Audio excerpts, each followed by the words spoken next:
Bonjour tout le monde.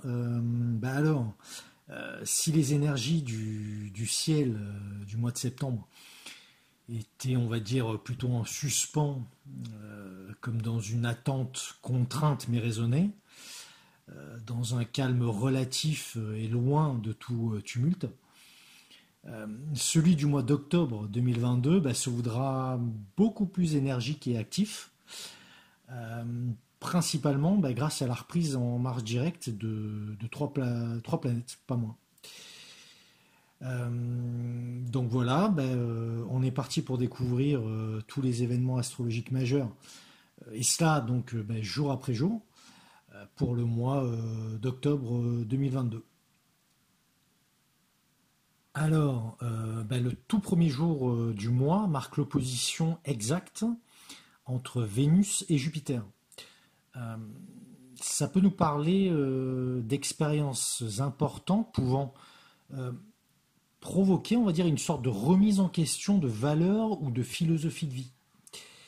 Euh, une certaine harmonie globale, générale, pourrait être mise à mal avec cette opposition aussi. Le 2 octobre, Mercure, qui était jusque-là en rétrogradation, reprend donc sa marche en avant.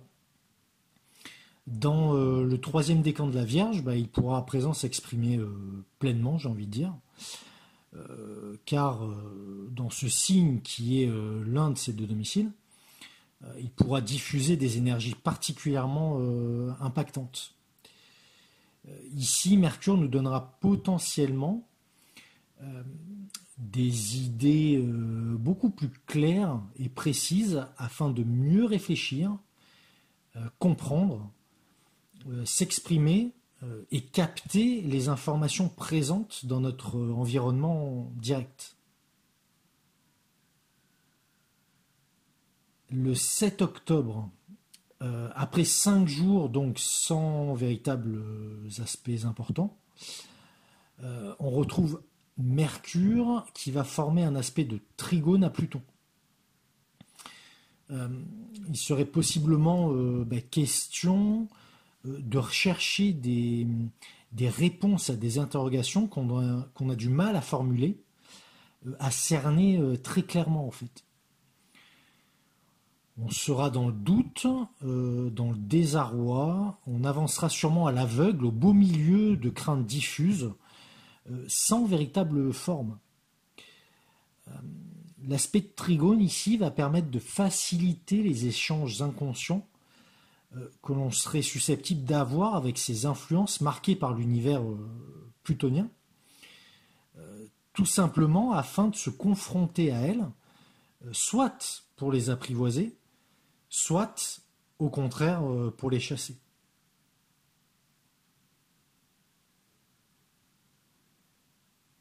Le 8 octobre,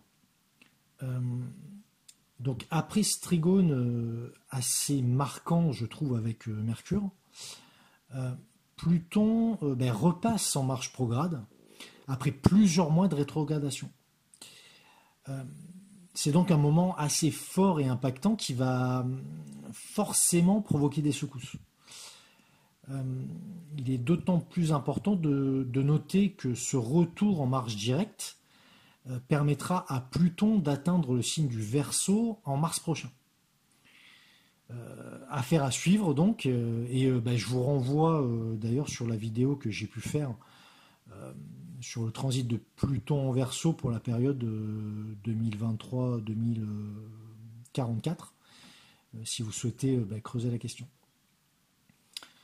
Donc retour au présent et à ce 8 octobre 2022 donc, pour vous indiquer que la reprise du mode direct de Pluton sur ce 26e degré du Capricorne pourra relancer en quelque sorte le processus évolutif et de transformation de fond qui touche principalement nos sociétés humaines par l'intermédiaire des sphères politiques, de pouvoir, de la haute finance ou encore des grandes organisations globalisées.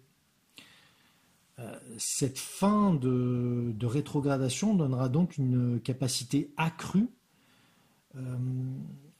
afin de mieux comprendre ce qui se joue dans l'ombre et de potentiellement révéler certaines choses cachées, euh, une vérité en fait jusque-là occultée. Le 9 octobre. Alors ce jour voit se produire la pleine lune en bélier. Euh, on peut dire que cette dernière contient une bonne dose d'énergie et on pourrait donc euh, être, on va dire, incité, poussé à agir un peu trop rapidement. Il faudra donc prendre garde à ne pas être trop impulsif sous ce ciel.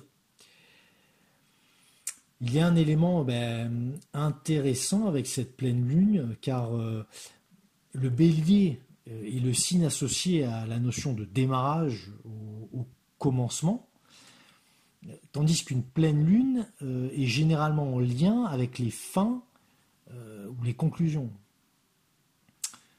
Nous pouvons donc voir quelque part se mettre en place le début d'une fin de quelque chose.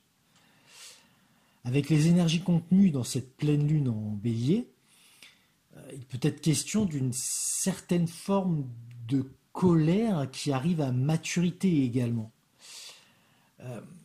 D'ailleurs, très concrètement et très bassement, de la violence peut s'exprimer comme un exutoire, plus ou moins sain en fait, en réaction à tout sentiment de frustration.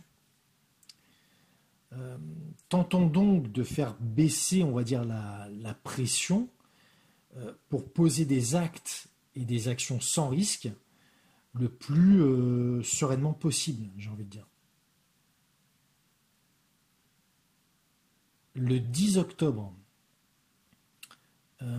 après l'aspect de trigone qui les a réunis le mois dernier, aujourd'hui le Soleil et Uranus seront en quinconce. Et là encore, cela pourrait nous parler d'une circonstance, d'un moment propice afin de prendre conscience et de comprendre quelles sont les raisons concrètes, précises, qui empêchent la réalisation d'un changement attendu. C'est un peu, on va dire, comme si cet aspect nous tendait un panneau où était écrit encore un peu de patience. Le 12 octobre, alors cette journée sera bien remplie car elle verra tout d'abord se produire un carré entre Mars et Neptune. Cela serait susceptible de rendre, on va dire, les actions beaucoup moins précises, plus aléatoires et tout agissement manquant de réalisme, on va dire, tombera à plat et n'obtiendra aucune conséquence. Ou, dans le pire des cas, des conséquences plutôt fâcheuses. Ensuite, c'est un peu ce que nous dira également l'opposition qui s'opère entre d'un côté Mercure et de l'autre Jupiter. Ici, notre mental pourrait facilement élaborer des plans totalement faux, sans réalisme ou totalement surdimensionnés. Et maintenant, après, pour terminer cette journée chargée en aspects, on va dire, on notera aussi le trigone plutôt intéressant entre le Soleil et Saturne, qui apportera un cadre, une certaine structure aux énergies du ciel actuel, qui aurait tendance à être trop dans l'agitation ou l'éparpillement. Le 14 octobre. Alors, on retrouve ici un nouveau trigone qui va unir cette fois Vénus à Saturne.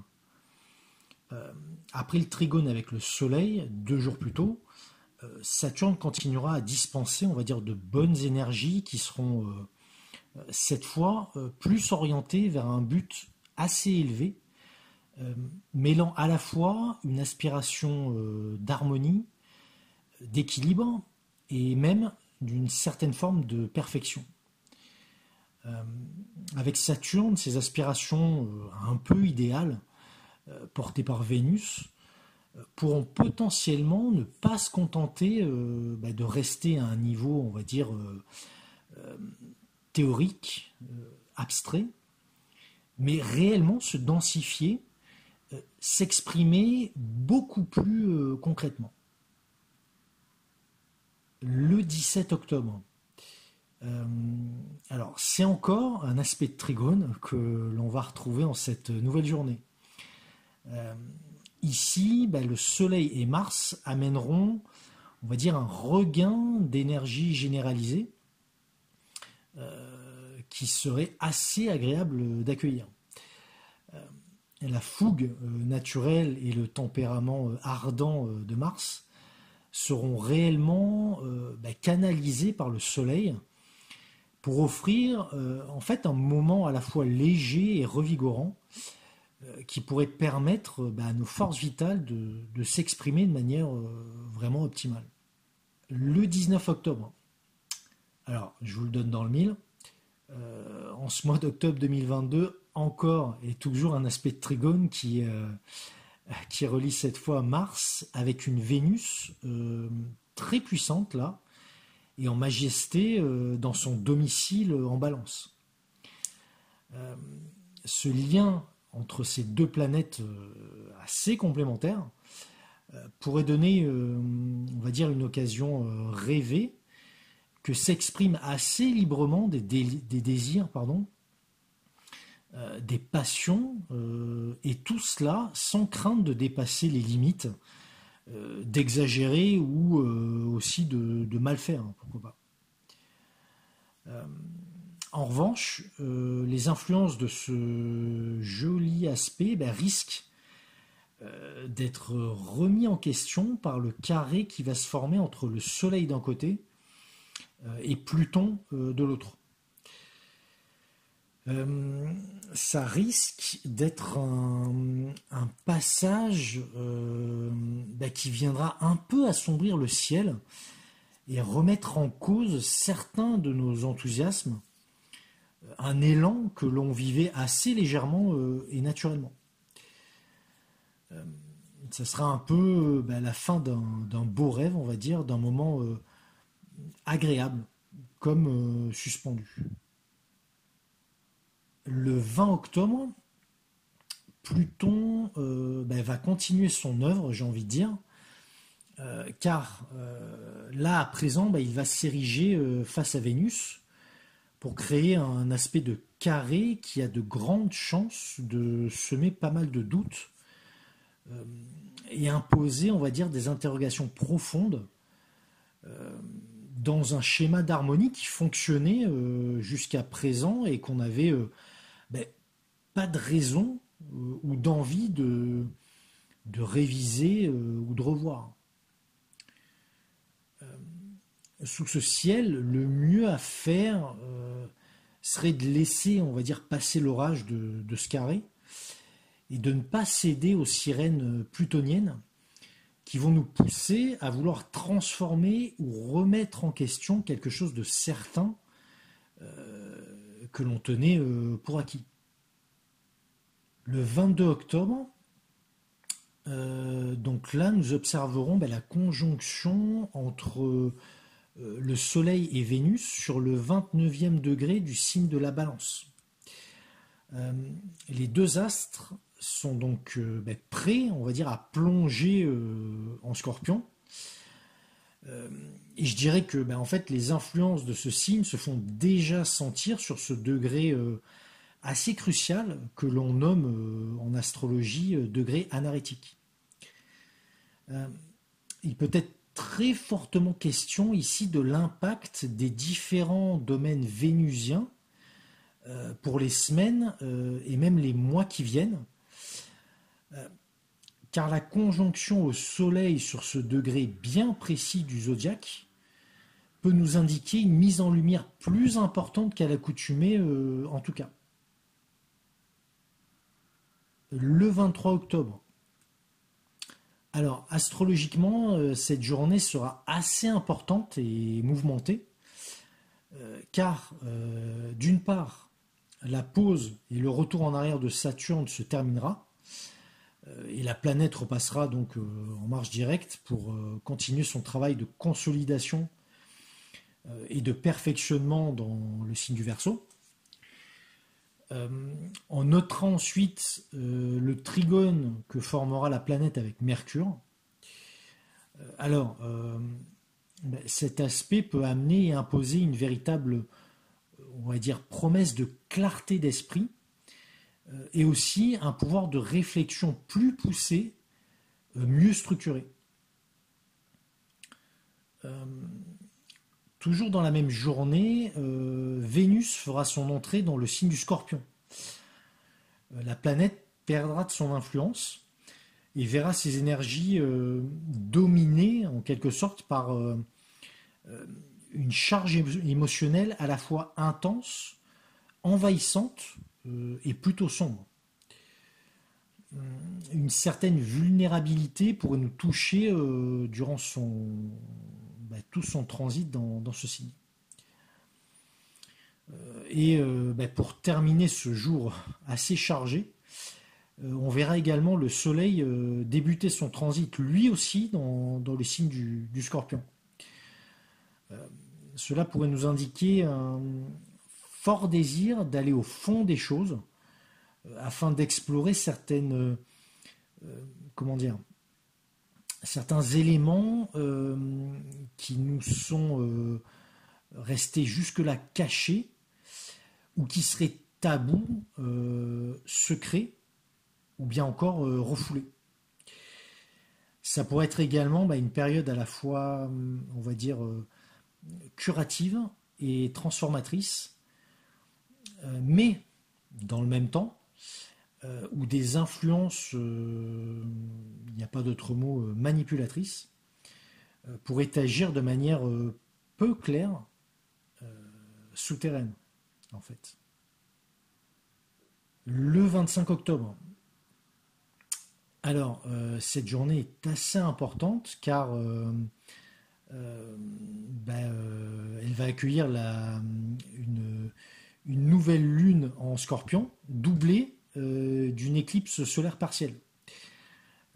L'énergie de cet événement astronomique et astrologique peut nous permettre de, on va dire, nous concentrer sur une transformation bénéfique, mais faite de manière plutôt radicale.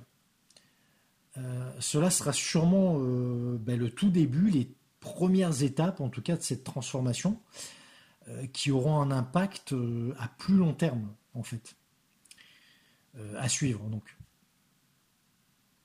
Le 27 octobre, alors cette journée mettra Mercure, on va dire, sur le devant de la scène, car la planète sera dans un premier temps en trigone à Mars, puis dans un second temps en carré à Pluton. Les énergies martiennes et plutoniennes reçues par Mercure, quasiment dans le même temps, donneront une possibilité à l'activité mentale d'élaborer des pensées plus précises, acérées, je dirais même. Il y a un peu comme l'idée de pouvoir cibler très minutieusement, si je devais utiliser une image, comme le ferait un sniper en fait, des informations très importantes, mais qui seraient potentiellement choquantes, crues, ou encore douloureuses même.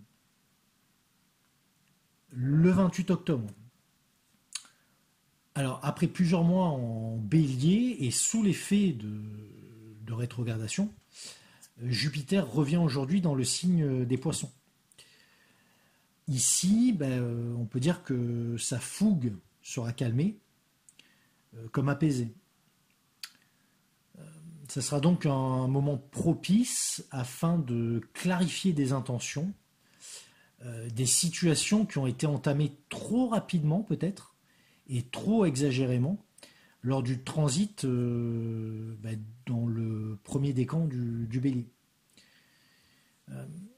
ce retour dans le signe des Poissons pourrait vraisemblablement permettre un second départ qui se ferait cette fois sur de meilleures bases. Cependant, étant donné que la rétrogradation de Jupiter n'est toujours pas terminée, il vaudrait mieux attendre encore avant d'agir et rester, on va dire, dans une phase de révision, de réévaluation, qui sera de toute façon assez profitable lorsque Jupiter reprendra sa marche en avant en Poisson, puis son retour en Bélier. Le 29 octobre, après le Soleil et Vénus, c'est au tour de Mercure, cette fois, de faire son entrée dans le signe du Scorpion. On pourrait s'attendre à entendre et à voir des débats d'idées qui vont utiliser des mots assez tranchants, extrêmes et possiblement blessants aussi. De plus, avec la présence du Soleil, mais aussi de Vénus dans le même signe, celui du Scorpion, ces échanges et autres communications pourront être vraiment mises en exergue durant tout le transit de Mercure en Scorpion. Le 30 octobre. Alors, en ce dernier jour du mois d'octobre 2022, la rétrogradation de Mars débute. Alors, il faut savoir que généralement, sur le plan collectif, les rétrogradations de Mars peuvent avoir un effet d'introversion de certaines forces, les inhiber, les limiter. Donc, tout cela pourrait finir, en fait, comment dire, à augmenter très significativement une colère, mais intérieure. Ce sentiment peut être extrêmement fort durant la période de rétrogradation, mais toujours rester sous la surface, caché, voire mal canalisé. Cette rétrogradation de Mars peut être un signe avant-coureur, j'ai envie de dire, d'une crise du corps social tout entier, qui pourrait s'exprimer en colère et en conflit vraiment extérieur cette fois, lors de la reprise en marche directe de la planète en tout début d'année 2023. Mais là encore, on va dire que ça sera une affaire à suivre.